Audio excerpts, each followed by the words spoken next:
Hola amigos, sean todos bienvenidos al culto de este día. Sabes, Dios tiene una palabra profética en tu vida, así que prepárate, porque en los siguientes minutos cualquier cosa puede suceder. Dios te bendiga. Recording in progress. Clase número 16. Gracias, esposa mía. Clase número 16. Para los que me están, los que van a escuchar esta grabación, mi esposa me trajo agua. Me van a disculpar por mi voz. Trataré de hablar despacito. Estoy un poquito afónico, pero vamos a estudiar la palabra en este día. Así que permítame un poquitito, voy a echarme esas cositas que se echan para que la voz salga impecable. En estéreo 1, 2, probando mi garganta. Por favor, hermana Jimena, no ponga esas manos ahí. Entonces, vamos a abrir nuestras Biblias en 1 Tesalonicenses capítulo 5, verso 19, y de ahí vamos a orar y dar inicio a nuestra clase de este día. Así que los saludo, los bendigo a todos. Y el texto es un texto pequeño y profundo. Dice, no apaguéis al espíritu. Eso dice el texto. Vamos a orar. Padre, yo te pido que en esta clase podamos aprender de tu palabra. Toma dominio de mi garganta, de mis cuerdas vocales, y que pueda yo enseñar con vehemencia tu palabra. Dame la facilidad de poder hablar, no con tanta palabrería, sino con simpleza, tus promesas, que son parte de lo sobrenatural. Te pedimos que tú nos guíes, nos formes, nos instruyas en esta noche. Y doy gracias por los méritos de Cristo. Amén. Hoy vamos a ver en esta etapa, no apaguemos al Espíritu Santo. Hemos estado hablando de la sanidad. Hemos estado hablando sobre el tipo de enfermedades, pero hoy vamos a hablar cómo nosotros podemos apagar el fuego de Dios. Los avivamientos están relacionados muchas veces con experiencias que son sobrenaturales y que indudablemente son guiadas por el Espíritu Santo. El movimiento de la iglesia tesalónica, que indudablemente guiaba el apóstol Pablo, les escribía y les motivaba que no apagaran el fuego del Espíritu, que algo estaba sucediendo profundamente y maravillosamente en medio de ello. Y aquí podemos distinguir a través de este texto de 1 Tesalonicenses capítulo 5, dos cosas que van a ser importantes. Dice, no apaguéis en una negación. Y lo segundo, ¿a quién? Al Espíritu. En este caso, al Espíritu Santo. O sea, habla por un lado apagar y por otro lado habla de suprimir o extinguir. ¿Qué es lo que se estaba provocando? Que se estaba extinguiendo el fuego.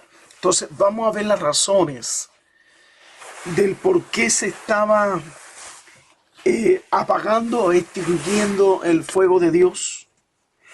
¿Qué es lo que trata el apóstol Pablo cuando le enseña a su hijo amado Timoteo estas palabras? Porque está escrita en la iglesia de Tesalónica. ¿Qué nos quiere decir a nosotros? Y cómo siempre tenemos que estar atentos a los efectos sobrenaturales. Entonces, vamos a ver algunas traducciones, algunas versiones bíblicas con respecto a este texto, cuando habla sobre no apagar el espíritu. Por ejemplo, hay una versión que dice, no apaguéis la manifestación del Espíritu Santo. Esa es una traducción que le llaman la traducción de la concordancia. Hay otra traducción que dice, no apaguéis la luz del Espíritu. Tenemos otra traducción que dice, no extingáis el fuego del Espíritu. Esta es la versión Bernabé. Y hay otra versión que dice, no reprimáis la expresión del Espíritu. Y la última que traje aquí se llama, no reprimáis la inspiración del Espíritu. Entonces, como podemos ver, que las diferentes traducciones habla de apagar, extinguir, reprimir, habla de que podemos de alguna forma aplacar, apagar, extinguir el fuego de Dios en una iglesia, en una localidad. Por eso la palabra apagar en el griego significa estas cosas. Significa extinguir, contristar, suprimir, someter, reprimir o hacer que algo se seque. Eso habla en el idioma original. Entonces, yo quiero que abran sus Biblias. Aquí vamos a entrar al libro de Mateo, capítulo... Tomen su Biblia. Libro de Mateo, capítulo 12, verso 20. 12, versículo 20. Dice, la castaña cascada no quebrará. Dice, el pábilo que humea no apagará. Entonces, aquí está usando la palabra que algo se está apagando. Cuando se empieza a apagar, esto igual que un fuego, se empieza a humear. Hay otro texto que está en Marcos. Marcos capítulo 9, versículo 34. Dice así, mas ellos callaron porque en el camino había disputado entre sí quién había de ser mayor. Dice el texto que entonces él se sentó y llamó a los 12 y les dijo, si alguno quiere ser primero, será el postrero de todo, el servidor de todo. Y tomó a un niño y lo puso en medio de ellos, y tomándole su brazo le dijo, el que reciba en mi nombre a un niño como este, me recibe a mí, y el que me recibe a mí no recibe a mí sino al que me envió. Y Juan respondiendo diciendo, maestro, hemos visto a uno que en tu nombre echa fuera demonios, pero él no nos sigue y se lo prohibimos porque no nos seguía. Pero Jesús le dijo, no se los prohibáis, porque ninguno hay que haga milagro en mi nombre y luego pueda decir mal de mí. Y aquí habla el texto, porque el que no es contra nosotros, por nosotros es. Y cualquiera que odiere un vaso de agua en mi nombre, porque soy de Cristo, de cierto digo que no perderá su recompensa. Entonces estamos hablando la palabra que habla en el griego, la palabra apagar. ¿Se fija? Yo quiero ir a otro texto que está en Efesios 4:16. Vamos al libro de Efesios. Efesios capítulo 4.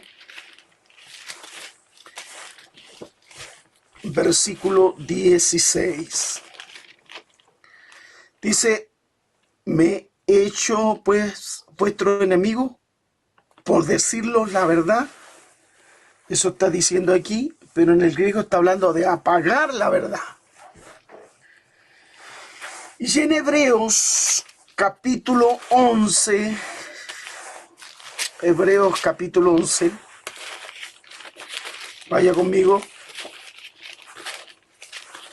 Hebreos capítulo 11, versículo 34. Dice, apagaron fuego impetuoso. Ahí está la palabra apagar.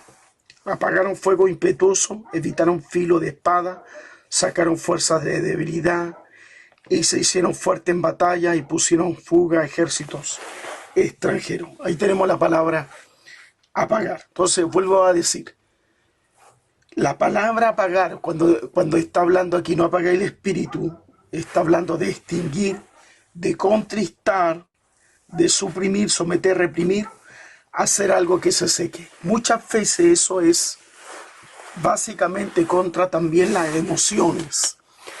A veces el espíritu le hace que haga una acción, por ejemplo, pasar al altar, o le toca al espíritu y le hace que usted se movilice.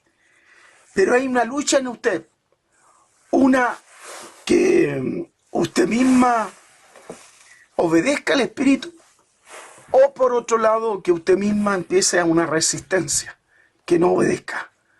Entonces esa resistencia lo que está haciendo, que está apagando esa voz que le está diciendo, pasa, haz esto otro. Y como no obedece, esa fuerza invisible, esa voz que le insta a hacer cosas, al final no la va a poder ver crecer, porque usted mismo ha generado una acción de desobediencia.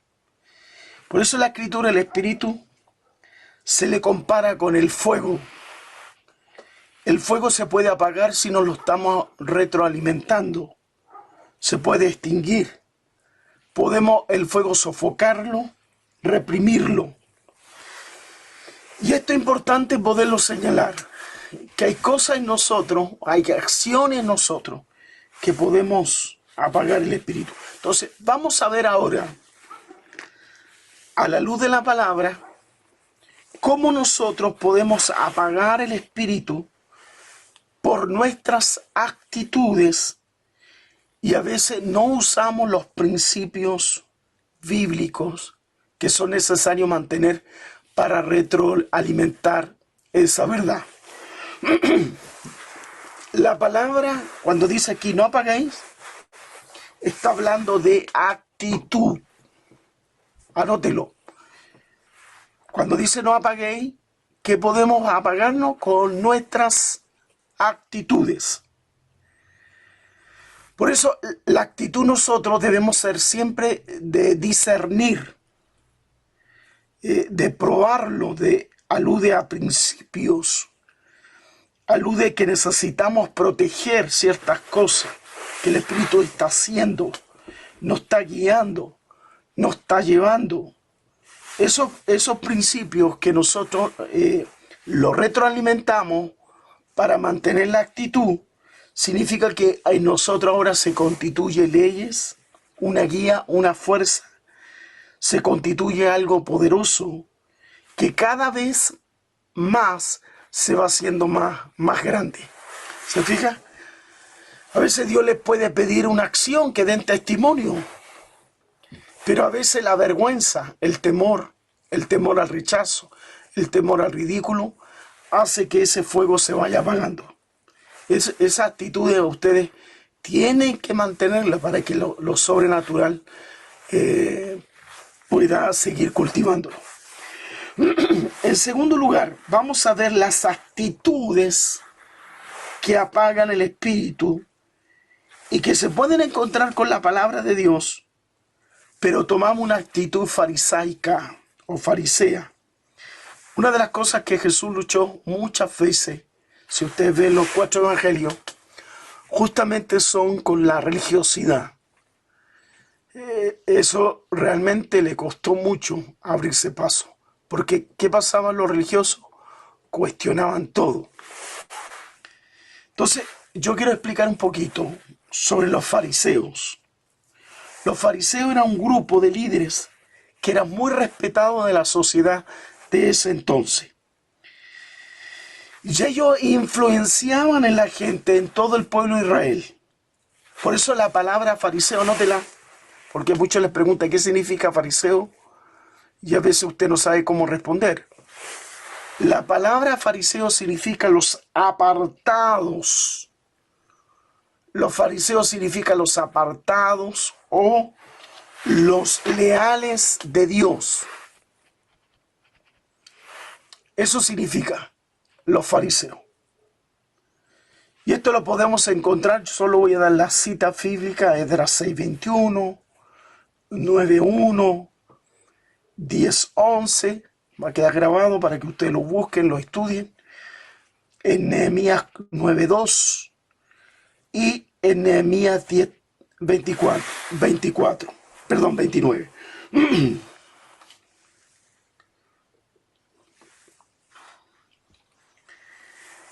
Este grupo o esta organización nació aproximadamente en el 135 a.C. Y era una comunidad de hombres que ellos seguían con detalles todo lo que correspondía a la ley de Moisés. Entonces eran personas conservadoras y eran guiadoras de enseñanza judaica de esos días. Entonces, ¿qué creían los fariseos? Los fariseos creían en la resurrección, ellos creían en los ángeles, ellos creían en la fuerza del mal, en Satán, en los demonios. Y lo más importante, que ellos creían en un Mesías. Ellos lo que hacían era que rechazaban las ideas, y cuando alguien se levantaba, ellos luchaban con fuerza para ganar la libertad de la gente. Entonces podemos ver que ellos eran muy idealistas. Ellos mantenían lo puro. Ellos mantenían lo puro, la esencia. E incluso, como ellos esperaban la venida del Mesías, ellos se mantenían totalmente en línea con los ritos de Moisés. ¿Por qué? Porque ellos no querían apagar el espíritu. Entonces, por tanto, ellos mantenían la práctica de la ley extrema. Entonces, aquí vemos que esas mismas cosas que el pueblo, o sea, en este caso esta agrupación de los fariseos que luchaban por mantener la pureza, esto se les vuelve en contra. Porque cuando vino el Mesías, fueron los mismos que empezaron a cuestionar al propio Cristo, que estaba en medio de ellos y que en el fondo ya era una verdadera amenaza. Entonces, ¿por qué? Porque como ellos se sentían puros, se sentían lo iluminado, ellos creían que tenían una fe verdadera y ellos sí eran obedientes a Dios. Pero lamentablemente la religiosidad de ellos endureció el corazón de ellos en el formalismo. Escuche bien, esto es importante. Que a veces la forma nosotros como podemos llevar el Evangelio, o la forma nosotros como podemos llevar en la búsqueda del Señor, podemos hacer prácticas que no están de acuerdo a la verdad revelada de Dios. Entonces, ¿qué pasa? Nuestro corazón se endurece. De tal manera que si no está en la Biblia, o si Dios quiere hablarnos y no está en la Biblia, empezamos nosotros a cuestionar. Y esto lamentablemente fue lo que impidió que la manifestación de Dios fuera sobrenatural en los tiempos de Cristo. Ellos lamentablemente rechazaron la primera venida del Mesías. Eso fue terrible. Estando Cristo con ellos, en medio de ellos, viendo los milagros, ellos lo rechazaron así de cuajo. Por eso los fariseos, ellos se multiplicaban y hablaban de preceptos. Y los preceptos de ellos eran extremos. Por eso todo, lavarse las manos, mover las aguas, cómo me lavo, cómo como. Los ritos pasaron a ser más importantes que incluso la verdad.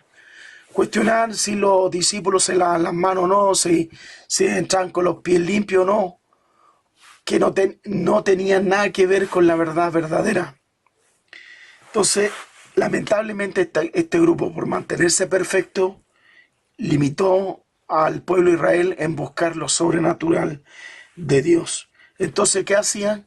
Cargaban a la gente con ritos, con instrucciones, y hacían que toda la gente pudieran vivir algo inadecuado. O sea, las metas que ellos ponían, ni ellos mismos las cumplían. Entonces, en los 4 evangelios hablan cómo creían los fariseos. Ellos, inclusive, ellos de tal extremo eran que ellos no se juntaban ni con publicanos, ni con rameras, ni con pecadores, porque si ellos se juntaban, se contaminaban. Así extremo eran. Yo quiero que vean unos textos, por favor, que está en Marcos 2. Marcos capítulo 2, versículo 14-17. Dice que al pasar vio a Leví, hijo de Alfeo, sentado al banco de los tributos públicos, y le dijo: sígueme. Y levantándose le siguió. Y aconteció que estando Jesús a la mesa en la casa de él, muchos publicanos y pecadores estaban también a la mesa juntamente con Jesús y sus discípulos, porque había muchos que le habían seguido. Y los escribas, fíjese, y los fariseos, viéndole comer con los publicanos y los pecadores, dijeron a los discípulos: ¿qué es esto? ¿Que él come y bebe con los publicanos y pecadores? Y al oír esto Jesús le dijo: los sanos no tienen necesidad de médico, sino los enfermos. No he venido a llamar a justos, sino a pecadores. O sea, por ningún motivo los fariseos se juntaban con los publicanos y pecadores, porque ellos, según ellos, se contaminaban. Vamos a Mateo. Vamos a ver lo de este escritor. Libro de Mateo, capítulo 9. Versículos 9 y 13. 9 y 13. Dice que pasando Jesús allí vio a un hombre llamado Mateo, que estaba sentado en el banco de los tributos públicos. O sea, en otras palabras, eran publicanos. Y le dijo: sígueme. Y se levantó y lo siguió. Y aconteció que estando él sentado a la mesa en la casa, y aquí muchos publicanos y pecadores que habían venido, se sentaron junto a la mesa con Jesús y sus discípulos. Cuando vieron esto, los fariseos dijeron a los discípulos: ¿por qué vuestro maestro con los publicanos? Dice: ¿por qué come vuestro maestro con los publicanos y pecadores? Y al oír esto Jesús le dijo: los sanos no tienen necesidad de médico, sino los enfermos. Y pues y aprender lo que significa. Misericordia quiero. ¿Qué quiere el Señor? Dice el texto. Mire, misericordia quiero y no sacrificio, porque no he venido a llamar justos, sino a pecadores al arrepentimiento. Y a veces ocurre lo mismo en la iglesia. A veces hay hermanos que son tan fariseos y por mantener la pureza, que de alguna forma es correcto, pero no aceptan cuando hermanos vuelven a la iglesia. ¿Me explico? ¿Me entienden? O sea, hay personas que, por ejemplo, por razones de pecado se van al mundo, después regresan y la gente no los perdona porque son traidores y traicioneros y que no pueden estar. Pero la iglesia es un taller, es un hospital para los enfermos del alma. Y nosotros como iglesia tenemos que estar preparados para volverlos a perdonar y aceptar. Esa es la actitud que nosotros debemos tener. ¿Se fijan? Por eso los fariseos no entendían que por qué Jesús comía con publicanos, comía con los pecadores. Lo mismo pasa. El pastor, mire, con qué personas, con sinvergüenza, ladrones, estafadores, puede estar comiendo. Pero nuestra tarea principal es poder salvar a esa gente. ¿Cuál es la misión nuestra? Salvar a las personas. Y en el mover del Espíritu Santo nos insta eso, a salvar a los pecadores, a sacarlos de la vida del infierno. ¿Me entiendes? Esa es la actitud nuestra. Quiero que vayan a Lucas. Lucas capítulo 5. Versículo 27. 27 y 32. Mire, dice que después de estas cosas, dice el texto, vio a un publicano llamado Leví, sentado al banco de los tributos públicos. Esta es la visión de Lucas. Y dice, y le dijo, sígueme. Dice, dejándolo todo, se levantó y le siguió. Y Leví le hizo un gran banquete en su casa. Y había mucha compañía de publicanos, que lo que llamamos los ladrones, estafadores, están los publicanos ahí. Aquí están los contadores. Ellos eran todos aquellos que tributaban, sí, es verdad. Ellos que pagaban, tenían que pagar el impuesto, ellos estaban ahí. Y de otros que estaban a la mesa con ellos. Miren, el versículo 30, vaya conmigo, aprenda. Dice que los escribas y los fariseos, mire, murmuraban contra los discípulos diciendo, ¿por qué coméis y bebéis con publicanos y pecadores? Y respondiendo Jesús le dijo, los que están sanos no tienen necesidad de médico, sino los enfermos. Y dice el texto, no he venido a llamar a justos, sino pecadores al arrepentimiento. ¿Se fija? Entonces, eso era en la antigüedad. Esta misma gente que no se juntaba con ellos, Jesús se empezó a juntar. Entonces, mire, hay algo que quiero, esto lo van a aprender ahora, que nunca lo he enseñado, o a lo mejor lo habré enseñado en alguna vez. De acuerdo al Talmud, escuche bien, de acuerdo al Talmud, los comentarios que hablan con respecto a los fariseos, ellos hablan de 7 tipos de fariseos que existían en los tiempos de Cristo. Anótelo porque esto le va a servir. 7 tipos de fariseos que habían en los tiempos de Cristo. El primero se llamaba el fariseo siquemita. El fariseo siquemita era el que guardaba la ley, pero siempre lo guardaba por una cuestión de ser retribuido. O sea, en otras palabras, lo hacía por interés. Así como en Siquén se sometió a la circuncisión solo para obtener a Dina, ellos lo hacían con un propósito. Mire, yo quiero que vean, por favor, porque esto se basa en Génesis capítulo 34. A ver si va conmigo, Génesis capítulo 34. Versículos 8 y 19. Génesis capítulo 34, versos 8 y 9. Dice, Hamor habló con ellos, diciendo, el alma de mi hijo Siquem se ha apegado a vuestra hija. Os ruego que se la deis por su mujer. Y emparentar con vosotros y danos vuestra hija y tomar vosotros la nuestra. Y habitad con nosotros porque la tierra estará delante de vosotros y morar y negociar en ella y tomar en ellas posesión. Siquem también dijo al padre de Dina y a los hermanos de ella, halle yo gracia en vuestros ojos y daré lo que me dijereis. Aumentar a cargo mío muchas dotes y dones, y yo daré cuanto me dijereis, y dame la joven por mujer. Pero respondieron los hijos de Jacob a Siquem y a Hamor, su padre, con las palabras engañosas, por cuanto había mancillado a Dina, su hermana.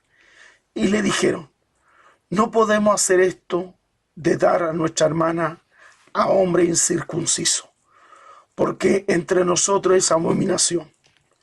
Mas con esta condición nos complaceremos, si habéis de ser como de nosotros, si se circundice entre vosotros todo varón. Entonces daremos vuestras hijas y tomaremos nosotros las vuestras, y habitaremos con vosotros y seremos un pueblo. Y parecieron bien las palabras de Hamor y Siquén, hijo de Hamor, y no tardó el joven a hacer aquello, porque la hija de Jacob le habían agradado, y él era el más distinguido de toda la casa de su padre. Entonces Hamor y Siquén, su hijo, vinieron a la puerta de su ciudad, hablaron con los varones de su ciudad, y diciendo, estos varones son pacíficos como nosotros, habitarán el país y traficarán en él, pues he aquí la tierra es bastante ancha para ello. Nosotros tomaremos sus hijas por mujeres y le daremos las nuestras. Mas con esta condición consentirán estos hombres en habitar con nosotros para que seamos un pueblo y que se circuncide todo varón entre nosotros, así como ellos son circuncidados. Y su ganado, su bienes y todas las bestias serán nuestros. Solamente convengamos con ellos y habitarán con nosotros. Y obedecieron Hamor y Siquén, su hijo, y todo lo que salía por la puerta de la ciudad. Se circuncidaron a todo varón cuando salían por la puerta de su ciudad. Pero, escuche bien, sucedió que al tercer día, cuando sentían ellos el mayor dolor, dos de los hijos de Jacob, Simeón y Leví, hermanos de Dina, tomaron cada uno una espada y vinieron contra la ciudad que estaba desprevenida y mataron, dice el texto, a todo varón. Y Hamor y Siquén, su hijo, lo mataron a filo de espada y tomaron a Dina de la casa de Siquén y se fueron. O sea, en otras palabras, se vengaron. Entonces, como ese era el interés. Entonces, los fariseos de Siquemita, ellos mostraban una cara de piedad, pero siempre ellos se hacían piadosos por una razón. Ese era el primer tipo de fariseo. El segundo tipo de fariseo se llamaba el encorvado. El encorvado, ¿quién era? Era aquel que andaba con la cabeza agachada, y por eso le decían encorvado. Nunca daba la cara. Siempre andaba con la cabeza agachada. El tercer tipo de fariseo era el fariseo sangrante, que él caminaba, mire, escuche bien, se ponía una venda en los ojos y caminaba por la calle con una venda para no mirar las mujeres. Entonces, ¿qué pasaba? Tropezaba, se caía porque no quería mirar a las mujeres. O sea, en este momento yo no podría mirar a las hermanas que están viéndome. Ya, los fariseos en ese extremo, o sea, para caminar en la calle le decían ya, esposa, o poneme una venda porque no puedo mirar a las mujeres. Y salían como ciegos, tropezaban, se sacaban la mugre. Entonces, cuando llegaron a la casa o al templo, decía, oye, ¿qué te pasó que andáis todos sangrando? Es que me vine de mi casa y, bueno, tú sabes, la ley es así. Ya, y decía, oh, ese hermano, qué santo es. Y por eso le llamaban el fariseo sangrante. Este era el fariseo sangrante. El número 4 era el fariseo mortero. ¿Cuál era el fariseo mortero? El que utilizaba una media gorra con forma de montero para cubrir sus ojos, de manera que no podía ver la impureza. O sea, tenía la media cuestión aquí ya, y trataba de no mirar la impureza a pecadores, a publicanos, a mujeres. Y después estaba el quinto era el fariseo. Era aquel que siempre estaba diciendo, me falta algo. Siempre estaba diciendo eso. Me falta algo. como no sabe mucho de la ley, no estudia, siempre estaba diciendo, algo me falta. ¿Cuál es mi siguiente tarea? Es el quinto fariseo. El sexto fariseo era el fariseo por miedo, el que guardaba la ley porque tenía miedo en el juicio final. O sea, todo lo hacía para no caer en el juicio final. Y por último, tenemos el fariseo por amor, el que obedece los mandamientos del Señor porque lo ama de corazón. Esos son los 7 tipos de fariseo. Entonces, veamos ahora las señales y actitudes de los fariseos. ¿Cómo podemos aplicar estos 7 fariseos a la iglesia? Lo podemos aplicar con la misma forma a la iglesia. Aquel que anda mirando arriba para no caer en pecado los ojos, de lujuria. Aquel que dice, no, hermanita, no hable conmigo, porque si usted habla conmigo, el pastor no el Señor. Hombres con hombres y mujeres con mujeres. No venga a hablar conmigo, el pastor lo dijo. Así que, por tanto, el otro, el que es piadoso, el que hace las cosas porque tiene un interés. El otro dice, tengo que arrepentirme del pecado, hoy día tengo que pasar adelante porque algún mal he hecho. Hoy siempre está buscando algo, dice, capaz que no pueda guardar el juicio final y en el rapto me quede. Esos son algunas actitudes que pueden provocar un problema en un avivamiento. Estas son cosas que tenemos que mejorar, porque son actitudes farisaicas. ¿Se fija? Y a veces caemos igual en los rituales. Por eso la Escritura, Jesús tomó ciertas verdades de los fariseos. E incluso él mismo, él venía de una escuela farisea. Pero también le enseñaba cosas. Por eso yo quiero que ustedes lean, y me gustaría que leyeran en la casa para la próxima clase, porque creo que no lo voy a entregar todo. Anote Mateo capítulo 23, todo el capítulo 23. Mateo capítulo 23. Y en el libro de Mateo capítulo 23 vamos a ver los 7 ayes dados por Cristo. Los 7 ayes que hay en el capítulo 23. Por mi voz, no lo voy a leer todo. Pero Jesús aquí es donde acusa a los escribas y fariseos. Y él enseña a los discípulos de no imitar las conductas de este tipo de líderes, fariseos y escribas. Y hay varios aspectos que ellos no podían poner en práctica lo que los fariseos y escribas ellos hacían. Entonces, este capítulo, anótenlo porque esto le va a servir. Este capítulo está dividido en 3 partes. Anótelo. La primera parte está del versículo 3 al 12. ¿Lo está notando? La primera parte del 3 al 12. Aquí se está discutiendo los pecados de los fariseos. Del 3 al 12 se discute los pecados del fariseo. La segunda parte está del versículo 13 al 36. Y aquí del 13 al 36 hay 7 ayes que se pronuncia para ellos. 7 tipos de ayes que se pronuncia para ellos. Y después está de los versículos 37 al 39, son la oración de lamento de Cristo sobre Jerusalén.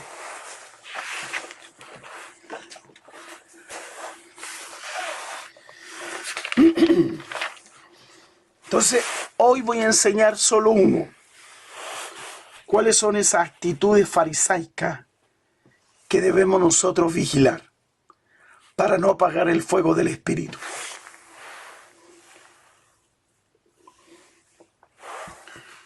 Y si ustedes miran su Biblia, especialmente el pasaje de Mateo 23:13, miren lo que dice aquí. Miren, vayan conmigo, miren el Nuevo Testamento. Búsquenlo. Dice, mas ay de vosotros, escribas y fariseos, hipócritas, porque cerráis el reino de los cielos delante de los hombres, pues ni entráis vosotros, ni dejáis de entrar a los que están entrando. Aquí tenemos el primer ay. Entonces, ¿qué pasaba con los fariseos? Ellos esperaban que el judaísmo se desarrollaría en forma floreciente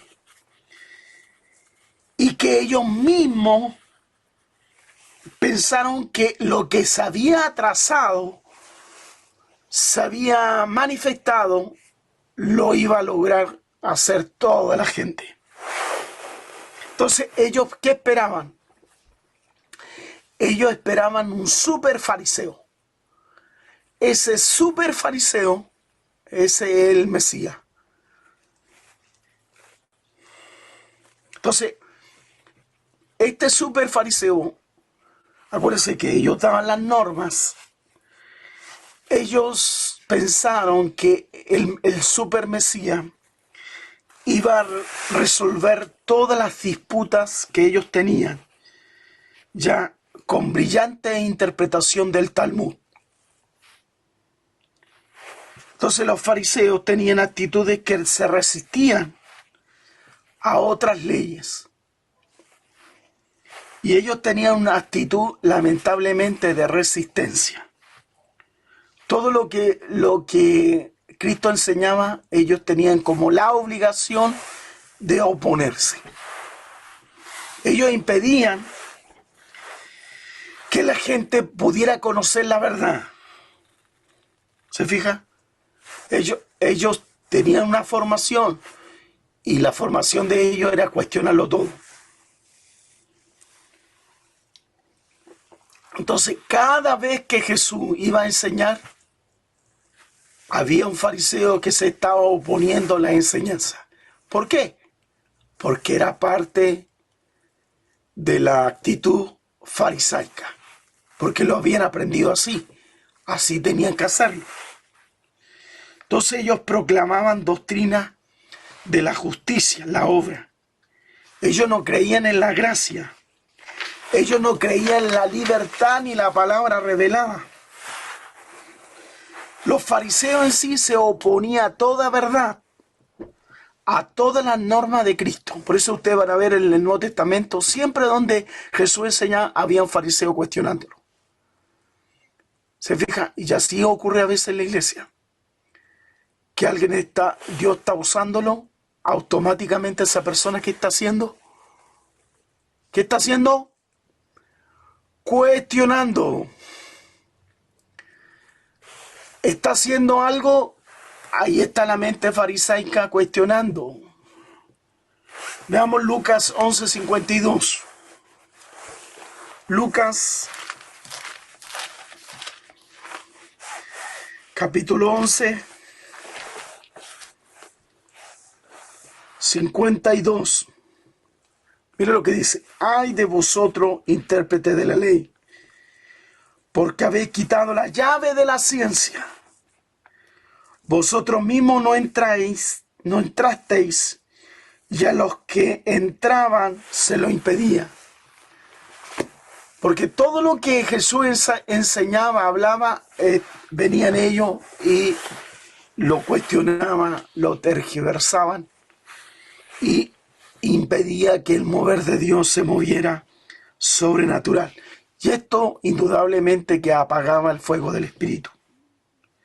Entonces, ¿qué pasaban estas personas? Lamentablemente se transformaban en piedra de tropiezo. Y lo que más imperaba eran los ritos y la actitud farisaica. Eso era importante señalar. ¿Me van entendiendo? Entonces, ¿cuántos fariseos hay en los tiempos de Cristo? 7, justamente. Y esas cosas fueron los que se opusieron muchas veces a la verdad. Pero vemos otro que tenían la intención de amar al Señor con todo su corazón. Y es el caso de Nicodemo. Ya que él fue parte, era un fariseo, pero cambió su corazón al Señor. Esa es la enseñanza que hoy quiero dejarle. No quiero extenderme más por 2 razones. Una por mi voz, para no forzarla tanto.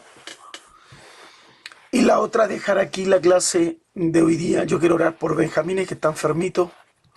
Quiero aprovechar de orar y pedir al Señor que hoy pueda bendecir la vida de él. Así que vamos a orar al Señor por Benjamín, que está resfriado, que está con fiebre. Yo creo en lo sobrenatural, yo creo en el poder de Dios, creo en los milagros, creo en la sanidad. Padre, yo voy delante de tu presencia hoy en el nombre de Jesús. Señor, así como el criado del centurión romano, que él mandó a sus soldados a hablar contigo. Y ellos, las instrucciones que tenía, era que si él decía que fuera, el soldado tenía que decir estas y estas cosas. Y ellos fueron obedientes. Y él expresó y dijo: yo no soy digno que vengas a mi casa, pero como yo soy hombre de autoridad, y tú también, suelta esa autoridad. Di la palabra. Era tan importante soltar la palabra. Señor, yo me baso en esta palabra y pongo las manos en Benjamín, que está en Valdivia. Ato, amarro, desautorizo todo espíritu de enfermedad ahora en el nombre de Jesús. Señor, trae sanidad sobre Benjamín, sobre sus hermanos, sobre su padre, sobre todos los que están en la casa. Oro, Padre, para que la sanidad se expanda. Señor, siempre tú cuando entrabas en una casa traías sanidad, traías liberación y restauración. Oro, Padre, en el nombre de Cristo, para que traiga sanidad. Señor, ahora haz que esta palabra viaje y llegue a sus oídos. Afecte, Señor, su sangre, que aumente la defensa y que todo espíritu, Señor, de enfermedad, de resfriado, lo ato, lo amarro, lo cancelo, lo desautorizo. No tiene cabida en ese cuerpo. En el nombre de Jesús. Señor, oro ahora y reclamo la sanidad en este día. Por los méritos de Cristo Jesús, daré gloria y alabanza. Y haz que esto salga ahora. En el nombre de Jesús. Y doy gracias, Señor. Levanto mis manos en señal de adoración, de exaltación, de bendición y de haber, Señor, gestado esta sanidad. Por los méritos de Cristo oro. Amén y amén.